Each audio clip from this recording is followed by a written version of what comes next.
Hi, my name is Mark Mason, candidate for mayor here in the village of Lockland. Many of you received today a campaign pamphlet from my opponent, Jim Brown. I'd like to address some of the issues that he made. First, water and garbage. If elected, there will be no change in your water or garbage service. I've been on council for 20 years and have never once raised that issue about changing your water or garbage service. So I think that speaks for itself. Next, I'd like to address Stearns and Foster. Mr. Brown's pamphlet said that they obtained a grant for $3.5 million. No grant was obtained. The State Department of Transportation paid for the demolishment of the Stearns and Foster property. Veterans Memorial. I applaud Mr. Brown for the fine job that he did in creating the Veterans Memorial. I also commend him for all the hard work that he did in obtaining the finances to pay for that. In fact, it does make for a fine campaign photo backdrop. Also, one of our Councilman Jeff Bryant, is a proud veteran himself. He's also very proud of that Veterans Memorial. Economic development. Much of the economic development that my opponent speaks of has already occurred. There's not been very much new economic development. In fact, it's not become a hot topic until this election with him. His emphasis on Tree City USA for the past 30 years speaks for itself, while economic development has not been a priority.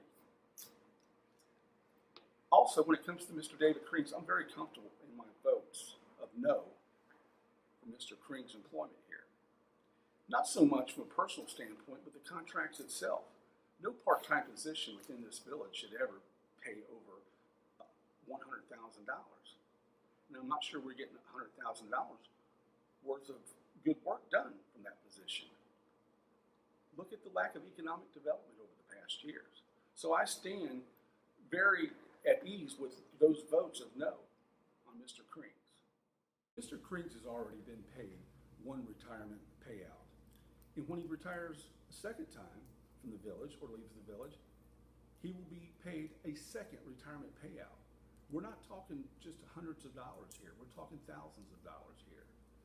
I don't think Mr. Krings being rehired with all full-time benefits was correct. I am very comfortable with my no vote for Mr. Krings. Mr. Brown also failed to share that he wanted the Lockland Police Department to contractually start covering the village of Arlington Heights with no additional staffing.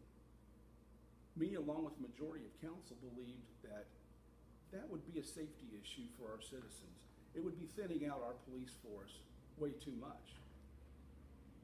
The citizens of Lockland and their safety has to be priority number one as an elected official, and will always be with me first and foremost. So after 36 years of the same man as mayor, do we really think 4 more years is going to make a difference? Jim Brown's done a lot of good here in this village, but lately I think we've become somewhat stagnant, especially when it comes to economic development. It's time to move forward. We need new energy in the mayor's office. I ask for your support on November 7th, and I ask for your vote on Tuesday, November 7th. Thank you so much for your time.